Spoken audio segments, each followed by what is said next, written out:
Minha amiga e meu amigo, é uma característica marcante das manifestações do pessoal da direita.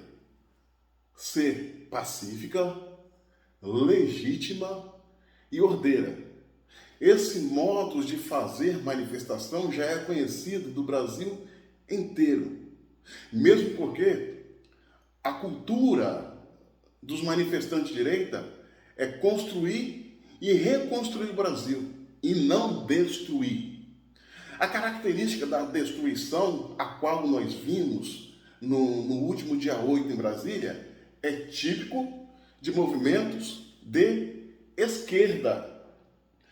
É bem verdade que essa mobilização que culminou com a destruição, a gente está vendo nas redes sociais vídeos de manifestantes de esquerda infiltrado entre os da direita para promover a desordem e fazer desacreditar o movimento de direita perante a opinião pública. É inegável.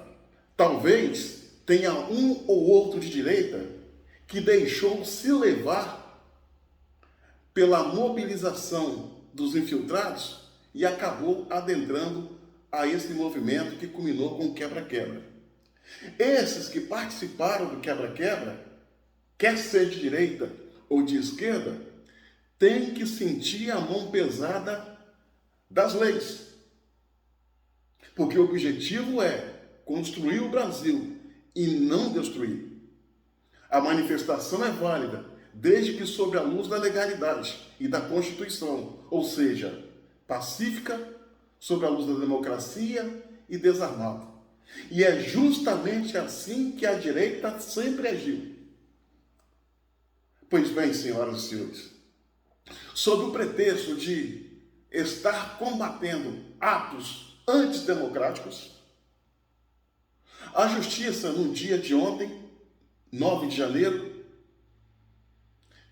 prendeu 1.200 pessoas, homens, mulheres, crianças, entre eles muito idosos, com comorbidades, ou seja, problemas de saúde, que nem sequer chegaram perto da sede dos três poderes. Essas 1.200 pessoas estavam e permaneceram na frente do QG em Brasília, quartel do Comando Geral em Brasília. Mesmo assim, essas 1.200 pessoas foram de forma arbitrária presas e confinadas no ginásio poliesportivo da ex-conceituada Polícia Federal. E lá estão, desde ontem, sem água, sem comida, numa condição deplorável. 1.200 pessoas, homens, mulheres e crianças, todos misturados, sob a alegação de estarem presas. Na verdade, o que a gente está vendo ali é a transformação do ginásio poliesportivo num campo de concentração do Lula sediado dentro da Polícia Federal. Isso é um comportamento típico de uma administração tirânica. A gente viu isso com o nazismo e o fascismo, em que os judeus passavam por essa mesma situação. Prisão sem razão que justifique. Quem já teve a oportunidade de ver um livro sobre o Holocausto, assistir um filme, vai ver nessas imagens aquelas cenas da Segunda Guerra Mundial em que 5 milhões e 600 mil judeus pagaram com a vida nesses mesmos moldes operantes que a justiça brasileira no dia de hoje e o governo do PT estão fazendo. Tudo isso é extremamente lamentável. Querem reparar um suposto erro cometendo um outro erro. Um erro não justifica o outro. 2 erros não fazem um acerto. Essas pessoas não estão sendo, há quem diga que esses brasileiros, essas 1.200 pessoas que estão confinadas no ginásio da Polícia Federal estão sendo tratados como bandidos, como marginais. É mentira. Eles não estão sendo tratados como marginais. Sabe por quê? Os marginais no Brasil não são tratados assim. Marginal no Brasil tem aonde dormir, tem o que comer, tem a assistência da Comissão de Direitos Humanos, tem a OAB 24 horas do seu lado lhe assistindo. Não estão sendo tratados como bandidos. Estão sendo tratados como animais à moda antiga. Moda antiga porque nos dias de hoje não se trata nem os animais como estão tratando essas 1.200 pessoas.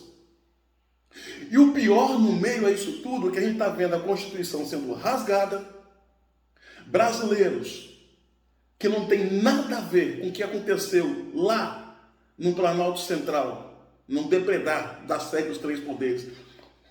Brasileiros que sequer chegaram perto estão sendo tratados de uma forma extremamente desumana. E ainda a gente vê tudo isso acontecer sob a leniência, sobre a cumplicidade e o silêncio covarde das Forças Armadas, da OAB, das entidades de direitos humanos, do Ministério da Justiça e das Forças Armadas. Aí eu te pergunto, essas pessoas que estão sendo tratadas da forma mais terrível possível, a quem pedir socorro? A quem pedir socorro? Triste foi ver no dia de hoje o ministro do Supremo Tribunal Federal, Alexandre de Moraes, falar que as pessoas estão reclamando da condição do cárcere lá no campo de concentração do Lula. Ele não entende porque as pessoas estão reclamando. Aquilo ali não é colônia de férias. Palavras dele. Meu amigo e minha amiga, o Brasil está caminhando a passos largos para uma ditadura comunista. De fazer inveja a Cuba, de fazer inveja a Venezuela, de deixar no chinelo a Coreia do Norte e ensinar métodos tirânicos para a China. Em pouco espaço de tempo. Estão avançando. Tudo isso sob o silêncio daqueles que deveriam reagir para salvar o Brasil e os brasileiros. Nós não estamos aqui para passar a mão na cabeça de quem quebrou patrimônio público. Quem quebrou, quer ser de direita ou de esquerda, tem que pagar pelos seus atos de acordo com a lei vigente no país. Mas querer usar esse pretexto para fazer um acerto de contas por causa de ideias políticas é insanidade. É insanidade. É perigoso. É arriscado. O mundo está vendo isso. O mundo está vendo tudo o que está acontecendo no Brasil. E os capitães que coordenam esse processo nefasto, diabólico, insano, impensado, bárbaro, se mostraram não ter limites e nem temor das consequências. É como dizia Rui Barbosa, há mais de 100 anos atrás, a pior ditadura que existe, palavras dele, a pior ditadura que existe é a ditadura do judiciário, pois contra essa não tem a quem recorrer. Deus, o Senhor foi tão invocado nesses últimos anos. Estenda a sua mão sobre o povo brasileiro que sofre, que clama e que só tem o Senhor para socorrer e salvá-lo. Só tem o Senhor. E espero que o Senhor faça esse socorro, porque o tempo todo o nome do Senhor foi clamado. Todos os demais abandonaram os brasileiros. Só resta o Senhor. Só resta o Senhor. Põe as suas mãos sobre a nossa nação. Socorra o nosso povo e a nossa pátria. O brasileiro sofre e geme.